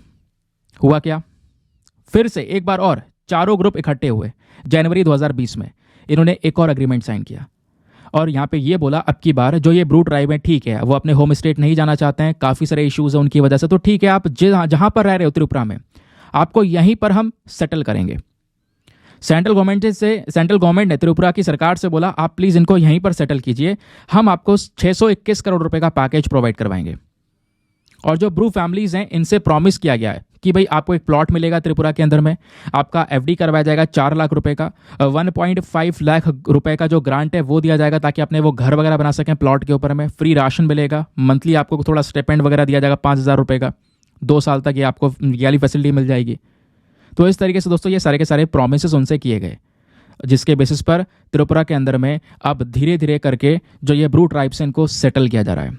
और अभी के समय पर जो न्यूज़ निकल कर आ रही है, जो लेटेस्ट न्यूज़ है अभी आज की, वो क्या है, त्रिपुरा सरकार ने ये जो ज़मीन है वो अलोकेट कर दी है इन ब्रू रेफ्यूजीज़ को, और अग्रीमेंट के हिसाब से लगभग 6,949 या फिर 6,959 जो ब्रू ट्राइब फैमिलीज हैं दोस्तों, इनमें कई सारे पर्सन्स हैं, 37,000 के आसपास लोग हैं, उन सबको सेटल किया जा रहा है त्रिपुरा के अंदर में। बात क्लियर हो गई। ये पूरा मैटर न्यूज़ में था, एग्जामिनेशन के लिए बहुत इंपॉर्टेंट है, इसके ऊपर अच्छे से फोकस करना। ये फोटो बहुत अच्छा है, यहाँ पर हर एक चीज़ को समझाया गया है, शुरू से लेकर एंड तक जो भी चीज़ें मैंने एक्सप्लेन की हैं वो हर एक पॉइंट में आपको यहाँ पर देखने को मिल जाती हैं। चलिए आगे आते हैं नेक्स्ट आर्टिकल पर। अगला आर्टिकल इंडियन एक्सप्रेस में है, बहुत इंपॉर्टेंट है। तो आपने देखा होगा कई सारी चीज़ें हैं जिसको जीआई टैग मिलता रहता है, अक्सर न्यूज़ में रहती हैं। तो यहाँ पर कच्ची खारेक, ये क्या है, खजूर है, खजूर, डेट जिसको हम लोग बोलते हैं। तो हमारे देश में ऐसे खजूर उगाया नहीं जाता, लेकिन अब देखो यहाँ पर गुजरात वाला जो रीजन है वहाँ पर खजूर आया और हमने इंडिजीनियसली इसको ग्रो भी किया, तो हमारे देश की वैरायटी है इस खजूर की। तो कच्छ के अंदर में जो इंडिजीनियस डेट है हमारे देश का वाला जो खजूर जो हमने ग्रो किया है, जिसका नाम है कच्ची खारेक, इस खजूर को जीआई टैग दे दिया गया है और ये गुजरात का दूसरा फल बन चुका है जिसको इस प्रकार से जीआई टैग मिला है। इस चीज़ को ध्यान रखना, एग्जामिनेशन के लिए इंपॉर्टेंट है, पूछा जा सकता है। कच्ची खारेक हाल ही में जीआई टैग मिला है, कहाँ से बिलोंग करता है या क्या है, तो इंडिजीनियस डेट है ये, ठीक है, खजूर है ये, ध्यान रखना। तो कच्ची खारेक की जब बात करते हैं तो एक इंडिजीनियस वैरायटी है डेट्स के, जैसे मैंने बोला, प्लस दूसरा फल बन चुका है गुजरात के अंदर में जिसको जीआई टैग मिला। अब जब इसके बारे में बात करते हैं तो दोस्तों, जब हम लोग बात करें गुजरात के कच्छ की, तो यहाँ पे खजूर आए कब, तो आज से लगभग 400 से 500 साल पहले यहाँ पर इस प्रकार से जो डेट्स है उनका इंट्रोडक्शन यहाँ पे होता है। ये डेट्स प्रेजेंट देखने को मिलते हैं, यानी 400-500 साल पुराने समय से यहाँ पर खजूर प्रेजेंट है। बोला जाता है कि जो ये डेट पाम है, यानी खजूर के जो पेड़ हैं, वो यहाँ पर आपको गुजरात वाले रीजन में देखने को मिलेंगे। कई बार क्या होता था कि जो सेटलर्स हैं, जब वो मिडिल ईस्ट कंट्रीज जाते थे हज करने के लिए, तो उस समय पर रास्ते में खजूर के जो बीज वगैरह हैं, है ना, वो उधर डाल देते थे, जिससे यहाँ पर क्या हुआ, बहुत सारी जो चीज़ें हैं वो डेवलप हो गई हैं, काफ़ी सारे जो पेड़ हैं वो यहाँ पर डेवलप हो गए हैं। ऐसा यहाँ पर मेंशन किया है, काफ़ी सारे सेटलर्स ने यहाँ पर वो जो सीड्स हैं वो डाल दी हैं वहाँ पे, ठीक है। तो जिस वजह से कहीं ना कहीं क्या होने लगा, जो एक खजूर का पेड़ है वो यहाँ पर उगने लगा।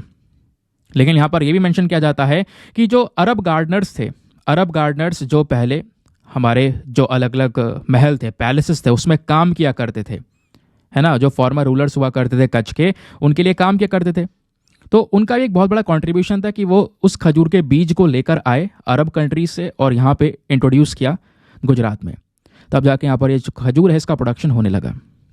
फीचर्स की बात करते हैं तो ये जो डेट्स हैं, ये जो खजूर आपको कच्छ में जो देखने को मिलता है दोस्तों, इसकी जो कटाई होती है वो खलल स्टेज में होती है। खलल स्टेज कौन सी होती है, वेरी इंपॉर्टेंट। ये स्टेज वो स्टेज होती है जब जो हमारा फ्रूट है, जो फल है, वो पूरी तरह से मैच्योर हो जाता है, मिठास उसमें आ चुकी है, लाल पड़ चुका है, पक चुका है और थोड़ा सा क्रिस्पी भी है। तो ये वाली स्टेज के दौरान क्या होता है, इस खजूर को काट लिया जाता है पेड़ से कि भैया आप वो खाने के लिए रेडी है। लेकिन अब कच्छ के अंदर अगर हम जो बात करते हैं तो कच्छ के अंदर जो खजूर पाया जाता है, इसका जो सीज़न होता है वो 15 जून से हर साल शुरू होता है। और जो पेड़ वगैरह होते हैं खजूर के, वो इसलिए जाने जाते हैं कि भैया वो खारापन होता है, जो सैलिनिटी होती है ना, उससे वो टॉलरेट कर सकते हैं। क्योंकि ज़्यादातर पेड़ पौधे क्या होते हैं भाई, जहाँ पे आप उगा रहे हो वहाँ पे अगर खारापन है, थोड़ा नमकीनपन आपको देखने को मिलेगा, तो उससे क्या होगा, वो पेड़ प्रॉपर ग्रो नहीं कर पाएगा। लेकिन ये ग्रो कर सकते हैं, टॉलरेट कर सकते हैं उस पर्टिकुलर चीज़ को। साथ ही साथ में मान लो कोई सूखा वाली कंडीशन बन चुकी है, प्रॉपर पानी नहीं है, तो उस कंडीशन को भी यहाँ पर ये टॉलरेट कर लेते हैं। हीट कंडीशंस में भी यहाँ पर बढ़िया तरीके से ग्रो करते हैं। जबकि दूसरे देशों में अगर हम लोग बात करेंगे तो खजूर को पूरी तरह से बिल्कुल पकने के लिए यहाँ पर थोड़े समय के लिए छोड़ दिया जाता है कि वो यहाँ पर बिल्कुल सॉफ्ट हो जाएं, डार्क ब्राउन हो जाएं, उसके बाद यहाँ पर इनकी कटाई होगी। लेकिन कच्छ में यहाँ पर क्या होता है कि जैसे मैंने आपको बताया, कंडीशन खलल स्टेज में इसकी कटाई हो जाती है। समझ गए। और यहाँ पे बोला जा रहा है कि आज के समय पर लगभग 2 मिलियन के आसपास खजूर के पेड़ हैं कच्छ में, और लगभग 1.7 मिलियन जो इनमें से हैं वो कहीं ना कहीं कह सकते हो देशी, यानी कि जो हमारे इंडिया की वैरायटी है, इंडिजिनियस वैरायटीज़ हैं, वो वाले आपको देखने को मिल जाते हैं। क्लियर हो गया। तो ध्यान रखना, जीआई टैग मिला है जिस वजह से ये न्यूज़ में। बाकी ये चीज़ें मैं आपको बता ही चुका हूँ। हाँ, एक आध चीज़ें और हैं, ये ध्यान रखना। इंडिया में बहुत सारा जो खजूर का प्रोडक्शन हो रहा है, मेजरली प्रोडक्शन यहाँ पे गुजरात के कच्छ से हो रहा है। और जो ये कच्छ में आपको ये खजूर देखने को मिलते हैं, इनको खलल स्टेज में हम हार्वेस्ट करते हैं, इनकी कटाई करते हैं। क्योंकि ये जो खजूर है दोस्तों, ये मॉइस्ट वेदर में जो नमी पना आ जाता है, ठीक है, जो नमी आ जाती है वेदर में, उसमें ये स्टैंड नहीं कर सकते। तो इस चक्कर में खलल स्टेज में इनकी कटाई करनी पड़ती है। नमी हो जाएगी तो ये खराब हो जाएंगे। ये बात यहाँ पर मेंशन की गई। आगे आते हैं नेक्स्ट आर्टिकल पर। अगले आर्टिकल में कालाराम टेम्पल के बारे में डिस्कशन किया गया है। आपको पता है ये टेम्पल पिछले 3-4 दिनों से लगातार चर्चाओं में बना हुआ है। तो टेम्पल के बारे में कुछ बेसिक फैक्ट्स हैं, पता होना चाहिए प्रीलिम्स के लिए। कई बार कई सारे टेम्पल्स को लेकर यूपीएससी डायरेक्टली प्रश्न पूछ चुका है, स्पेशली लोकेशंस को लेकर। फिलहाल के लिए कालाराम टेम्पल चर्चाओं में क्यों है, तो भारत के प्रधानमंत्री अभी यहाँ पर इस मंदिर को विजिट करते हैं। ये मंदिर महाराष्ट्र के अंदर नासिक में जो पंचवटी एरिया है दोस्तों, वहीं पर गोदावरी नदी बहती है ना, उसी के किनारे स्थित है। जब बात करते हैं कालाराम टेम्पल की, तो ये जो नाम है इसका वो कहाँ से पड़ा, क्योंकि यहाँ पे जो मूर्तियाँ रखी हैं दोस्तों, श्री राम जी की, सीता मैया की, लक्ष्मण जी की, हनुमान जी की, तो जो मूर्तियाँ रखी हैं, जो स्टैचू है वो ब्लैक कलर में है। तो इस चक्कर में यहाँ पे हम लोग इसको कालाराम टेम्पल के नाम से भी जानते हैं। स्पेशली जो टेम्पल का नाम है वो राम जी के ऊपर है। ठीक है। अब जब बात करते हैं इस मंदिर को कब बनाया गया, तो 1792 में इसको बनाया गया था। जो सरदार रंगाराव ओधेकर थे, इनके एफर्ट्स थे इस टेम्पल को बनाने के लिए।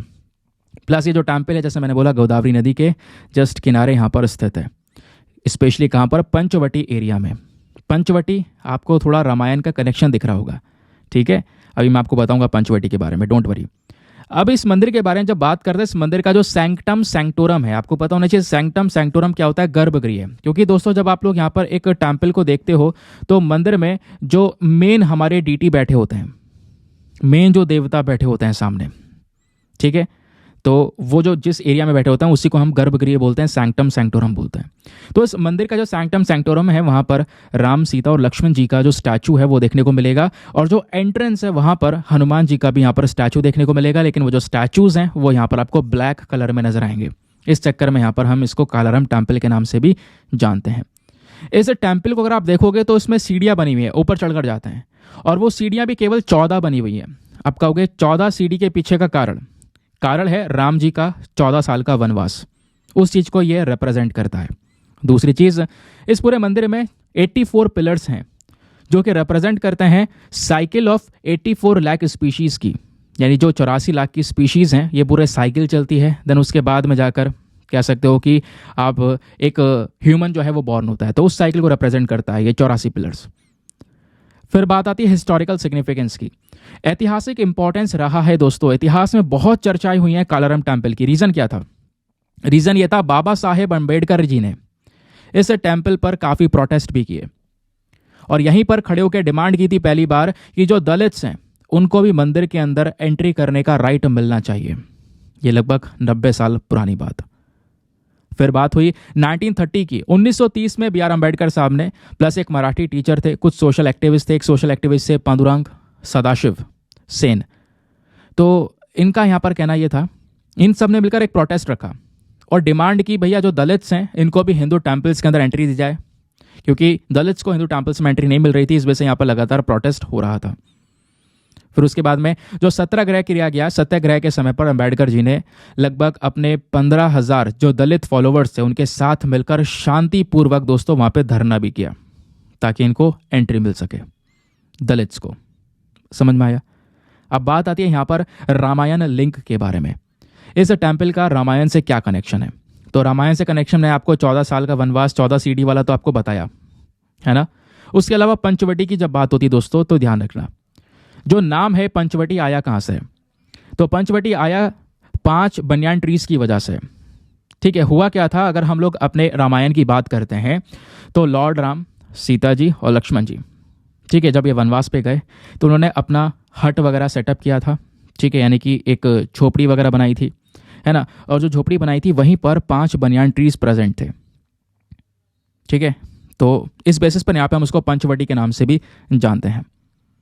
क्लियर हो गया? चलिए आगे आते हैं नेक्स्ट आर्टिकल पर। Mahanadi river basin already discuss कर चुके हैं।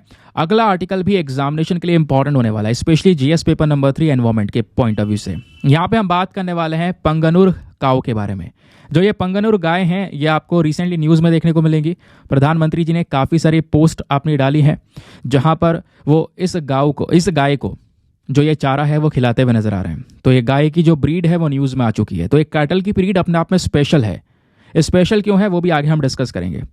तो प्राइम मिनिस्टर ने हाल ही में कुछ जो पेंगनूर काउज हैं, ठीक है, पंगनूर जो काउज हैं दोस्तों, इनको यहाँ पर चारा खिलाया है अपने हाथ से, जिस वजह से ये न्यूज़ में आ चुकी हैं सारी की सारी गाय।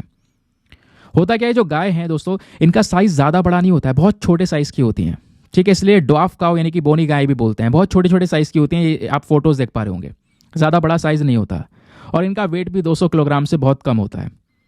ये दुनिया की मोस्ट ड्वार्फ कैटल ब्रीड्स हैं, सबसे छोटी कैटल ब्रीड्स। ये कहाँ पे पाई जाती हैं? आंध्र प्रदेश के अंदर जो चित्तौड़ डिस्ट्रिक्ट है वहाँ पर एक छोटा सा गांव है, उस गांव का नाम ही पंगनूर गांव है। इस गांव में यहाँ पर एक कैटल ब्रीड्स पाई जाती हैं और उस गांव के नाम पर ही इन ब्रीड्स का नाम भी रखा गया है पंगनूर काउस। ठीक है, इन काउ का इंपॉर्टेंस ये भी है कि मान लो अगर सूखा पड़ रहा है, प्रॉपर पानी अवेलेबल नहीं है, या अच्छी क्वालिटी का जो खाना है वो इनके लिए अवेलेबल नहीं है, चारा अवेलेबल नहीं है, तब भी यहाँ पर ये उन चीज़ों को आराम से एडॉप्ट करके जीवित रह सकती हैं। ठीक है, साथ ही साथ में दोस्तों यहाँ पर इनका जो मिल्क है उसके लिए भी यहाँ पर ये गाय बहुत इंपॉर्टेंट मानी जाती है, क्योंकि ये वाली जो पंगनूर काउज हैं, अगर आप नॉर्मल गाय का मिल्क और यहाँ पर इन वाले गाय के मिल्क को कंपेयर करोगे तो इनके गाय के मिल्क में फैट कंटेंट ज़्यादा होता है। तो घी बनाने में सबसे बेस्ट क्वालिटी का मिल्क पंगनूर काऊ का माना जाता है। लेकिन एक गाय केवल और केवल 1 से 3 लीटर प्रतिदिन के हिसाब से यहाँ पर जो ये दूध है वो दे पाती है, ये यहाँ पर मेंशन किया गया। और जो इनका मिल्क है उसमें कई सारे न्यूट्रिएंट्स पाए जाते हैं, जैसे ओमेगा फैटी एसिड हो गया, कैल्शियम है, पोटेशियम है, मैग्नीशियम है। ये हर एक न्यूट्रिएंट्स हमारे बॉडी के लिए बहुत ही ज़्यादा आवश्यक हैं।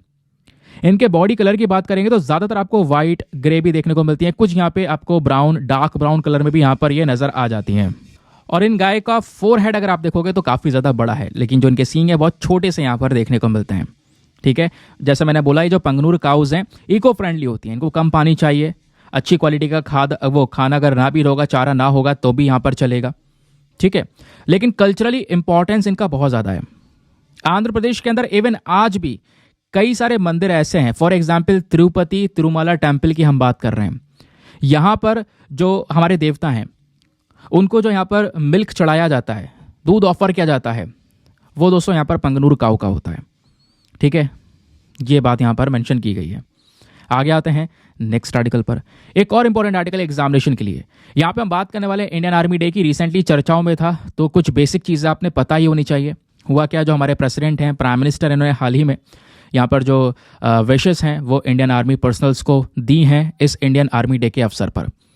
तो हर साल 15 जनवरी को इंडियन आर्मी डे सेलिब्रेट किया जाता है, सभी को पता है, इसमें कोई यहाँ पर मतलब रटने वाली बात भी नहीं थी, तो यहाँ पर हमें पता ही रहता है ना, कुछ कुछ चीज़ें ऐसी हैं।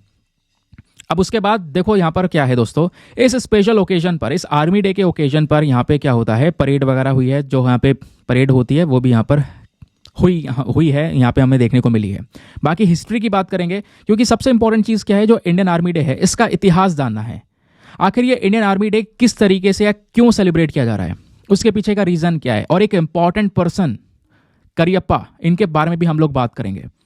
तो दोस्तों यहाँ पे बात यह है 15 जनवरी 1949 की। जो फील्ड मार्शल के एम करियप्पा हैं, के एम करियप्पा ये पहले कमांडर इन चीफ बनते हैं भारत की आर्मी के। और दोस्तों पहले कमांडर इन चीफ बने कैसे, जो यहाँ पे ब्रिटिश कमांडर इन चीफ थे जनरल फ्रैंकिस बचर, इनकी जो अथॉरिटी है, ये सारी अथॉरिटी यहाँ पर सबसे पहली बार किसके पास में आती है, ब्रिटिशर्स से जो यहाँ पर ये पद है सबसे पहली बार किसके पास में आता है, के एम करियप्पा के पास में आता है। ठीक है, और ये फर्स्ट इंडियन बने जिन्होंने हमारी आर्मी को कमांड करना शुरू किया पूरे इतिहास में। फिर 1949 से लेकर 2022 तक अगर आप देख पाओगे तो जो आर्मी डे परेड है वो हर साल ऑर्गेनाइज की जाती है करियप्पा परेड ग्राउंड के अंदर, जो दिल्ली में। ठीक है, इनके नाम पर एक ग्राउंड भी है। लेकिन 2023 में, यानी कि अगर आप 2023 में देखोगे, जो ये आर्मी डे परेड है ये पहली बार दिल्ली से बाहर हुई। ठीक है, और आपने ये भी पता होना चाहिए कि जो मतलब ये जो दिन है आपकी बार 2024 में जो यहाँ पर दिन देखने को मिला है, ये 76th आर्मी डे था हमारा। ठीक है, और इस साल जो ये परेड है ये हमारे आर्मी सेंट्रल जो कमांड है उनके अंदर में हुई है।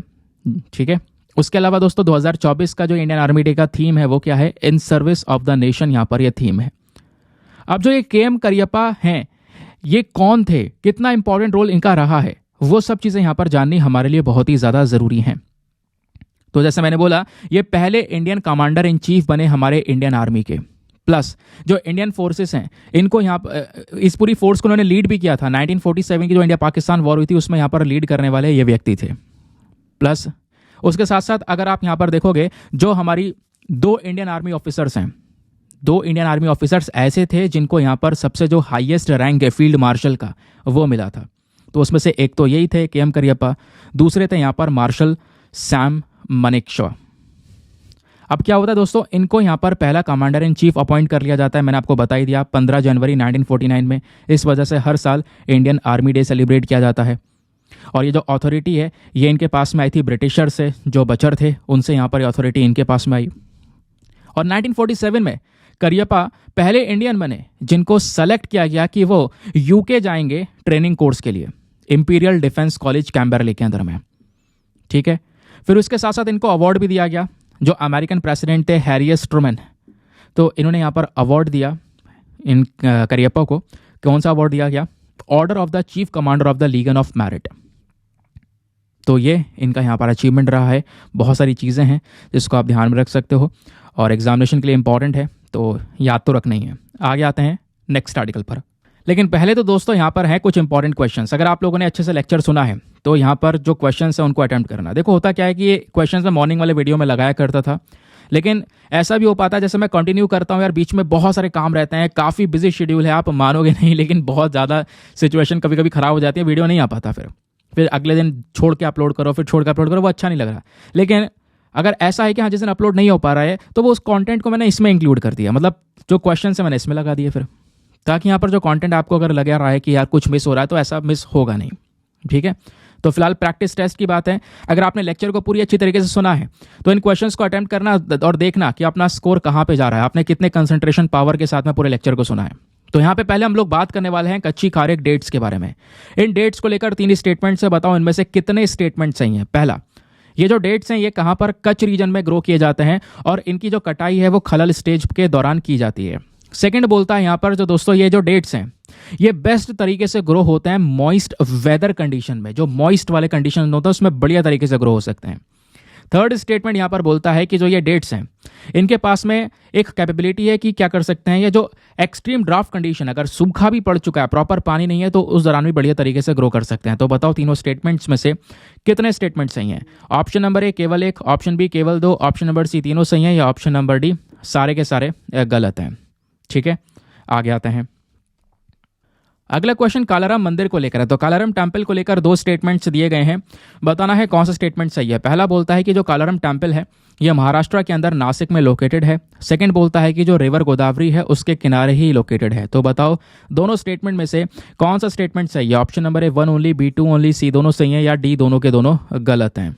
एक बहुत ही इंटरेस्टिंग क्वेश्चन, ये आपकी मेमोरी को भी चेक करवाएगा। देखते हैं आपने कितने अच्छे से ये चीज़ सुनी थी। तो कंसिडर द फॉलोइंग, यहाँ पर आपको कुछ ट्रिब्यूटरीज दी गई हैं, यानी कुछ सहायक नदियों के नाम दिए गए हैं। आपसे पूछा गया है कि इन सहायक नदियों में से कितनी सहायक नदियां हैं जो महानदी रिवर की हैं। ऑप्शन नंबर नहीं, अभी देखो, हसदेव, मालप्रभा, शिवनाथ, हेमावती और ओएनजी। तो बताओ इन तीनों में से कितनी सहायक नदियां हैं महानदी रिवर की। ऑप्शन नंबर ए केवल 2, ऑप्शन बी केवल 3, ऑप्शन सी केवल 4 या ऑप्शन सी सारे के सारे सही हैं। ये वाला क्वेश्चन कौन सही करता है अभी देखते हैं, क्योंकि अभी मैं लास्ट में आपको सारे के सारे क्वेश्चन के आंसर भी बताऊंगा, ठीक है, तो थोड़ा वेट करना। एक और इंटरेस्टिंग क्वेश्चन, यहाँ पर बात की जा रही है पंगनौर काव की। तो जो पंगनौर काव है हाल ही में न्यूज़ में देखने को मिली है, ये कौन से राज्य से बिलोंग करती है, आपने बताना है। Option number A Kerala, B Odisha, C Andhra Pradesh या फिर डी बिहार। तो बताओ इसका सही उत्तर क्या है। बहुत ही सरल सा क्वेश्चन। फिर एक और प्रश्न यहाँ पे बात करता है इंडियन आर्मी डे को लेकर। तो हर साल हम इंडियन आर्मी डे सेलिब्रेट करते हैं, उसके पीछे का रीज़न क्या है, कौन सा इवेंट है जिसको यहाँ पर हम लोग हर साल याद करते हैं। ऑप्शन नंबर ए, क्या उस दिन जो इंडियन आर्मी है उन्होंने अपनी जीत हासिल की थी, उनकी जीत हुई थी कारगिल वॉर में, इसकी वजह से इंडियन आर्मी डे मनाया जाता है। या फिर ऑप्शन नंबर बी, जो इंडियन आर्मी है इसकी जीत हुई थी इंडिया पाकिस्तान के वॉर में 1970 में, इसलिए इंडियन आर्मी डे सेलिब्रेट होता है। या फिर ऑप्शन नंबर सी, जो जनरल के एम करियप्पा हैं इनके पास में कमांड आ गया था इंडियन आर्मी का, ठीक है, ब्रिटिशर कमांडर से, इस वजह से यहाँ पर इसको सेलिब्रेट किया जाता है। या फिर ऑप्शन नंबर डी, तो ये बेसिकली यहाँ पर एस्टेब्लिशमेंट डे है ब्रिटिश इंडियन आर्मी का, इस वजह से यहाँ पे हम इंडियन आर्मी डे सेलिब्रेट करते हैं। तो इसके पीछे का रीज़न क्या है आपने बताना है, बहुत ही सिंपल सा आंसर है, आप बता सकते हो। तो दोस्तों ये है हमारे सारे के सारे क्वेश्चंस। आई होप आप लोगों ने मैक्सिमम क्वेश्चंस को बिल्कुल सही अटेम्प्ट किया होगा। नाउ अब एक एक करके सभी क्वेश्चंस के आंसर्स को देखना शुरू करते हैं। आप रीमैच करना और चेक करना कितने सही किए हैं और कितने गलत किए हैं। पूरा स्कोर नीचे कॉमेंट सेक्शन में ज़रूर से लिखना। तो आखिरी क्वेश्चन से आंसर देखना शुरू करेंगे। तो यहाँ पर बात ये थी इंडियन आर्मी डे को लेकर, हम इसको हर साल सेलिब्रेट करते हैं, क्यों, कौन से इवेंट को याद करते हैं, तो वो है ऑप्शन नंबर सी इसका सही उत्तर। क्योंकि इस समय क्या हुआ था, 1949 में जनरल के एम करियप्पा के पास में जो इंडियन आर्मी का कमांड है वो यहाँ पर इनको दिया गया ब्रिटिश कमांडर से। तो option number C is the correct answer. फिर आपसे पूछा गया पंगनूर काव हाल ही में न्यूज़ में है, कौन से राज्य से बिलोंग करती हैं, तो ऑप्शन नंबर ए आंध्र प्रदेश की नेटिव आपको ये काउस देखने को मिल जाती हैं। फिर इंटरेस्टिंग क्वेश्चन आपसे पूछा गया था कि भाई यहाँ पर कुछ सहायक नदियों के नाम है, इनमें से कौन कौन सी सहायक नदियाँ हैं महानदी रिवर की, कितनी हैं, तो यहाँ पर केवल 3 नदियाँ इनमें से आपको देखने को मिल जाती हैं। ज़रा वो 3 कौन कौन सी हैं, क्या आप लोग बता सकते हैं, नीचे कमेंट सेक्शन में ज़रूर से बताना। आगे आते हैं। फिर यहाँ पे आपसे पूछा गया कालाराम टेम्पल को लेकर बताओ, 2 स्टेटमेंट है, इनमें से कौन सा स्टेटमेंट सही है, तो दोनों के दोनों स्टेटमेंट सही हैं। तो अगेन यहाँ पे कोई एक्सप्लेनेशन की ज़रूरत है नहीं। फिर यहाँ पे आपसे पूछा गया कच्ची कैरेक डेट्स को लेकर बताओ, 3 स्टेटमेंट्स हैं, इनमें से कितने स्टेटमेंट सही हैं, तो केवल 2 स्टेटमेंट सही हैं, पहला और दूसरा। क्या ये सही बात है? नहीं, पहला और तीसरा सही है, दूसरा गलत है। क्यों? क्योंकि दोस्तों आपको अभी पढ़ाया था जो ये डेट्स हैं ये बेस्ट तरीके से ग्रो हो सकते हैं ड्राफ्ट कंडीशन में, ठीक है, लेकिन जो मॉइस्ट वेदर होता है, जब नमी होती है, तो इस कंडीशन में खराब हो जाते हैं। तो इससे पहले यहाँ पर इनकी कटाई हो जाती है। तो पहला और तीसरा सही है, सेकंड गलत है, only 2 is the correct answer. Now इसी के साथ मैं लेक्चर समाप्त करेंगे। दोस्तों आज मुझे कुछ और भी वर्क है, तो इस चक्कर में वीडियो थोड़ा लंबा नहीं खींच पा रहा हूँ, क्योंकि यहाँ पर 2 आर्टिकल्स और हैं जो मैं लेकर आया था, डिस्कस करने थे, लेकिन नो डाउट कल हम डिस्कस कर लें, क्योंकि वो हमारे PDF में प्रेजेंट हैं, तो मुझे याद रहेगा, क्योंकि ऐसा होता है कई बार। तो आप देख पाओगे 2 आर्टिकल्स हमारे पास में इंडिया मालदीव्स को लेकर, फिर उसके बाद में 10th शेड्यूल को लेकर, दोनों डिस्कस करेंगे। दोनों हमारे न्यूज़पेपर के हैं, तो आप लोग प्लीज़ परेशान ना होना कि सर छूट रहा है या नहीं, ऐसा कुछ नहीं होने दूंगा मैं, क्योंकि PDF में प्रेजेंट है और ये प्रेजेंट रहेगा। इसी में मैं यहाँ पर कल फिर नया PDF बनाता हूँ, तो मुझे याद रहेगा और दोनों आर्टिकल आपके साथ में डिस्कस कर लिए जाएंगे, ठीक है। तो प्लीज़ आज के लिए मैं माफ़ी चाहूँगा, आज का सेशन छोटा सा रहेगा। क्वेश्चंस मैंने आपको दे ही दिए हैं, बाकी UPSC का प्रीवियस ईयर क्वेश्चन देख लेते हैं कि भारत सरकार ने नीति आयोग को बनाया कौन से बॉडी को रिप्लेस करके, तो उसका सही उत्तर है option number D, planning commission. Planning commission को रिप्लेस करके नीति आयोग तैयार किया गया। नाउ इसी के साथ में करते हैं लेक्चर को समाप्त और मिलते हैं आप लोगों से अगले वीडियो में। आज के लिए bye bye, have a nice day, thank you and Jai Hind.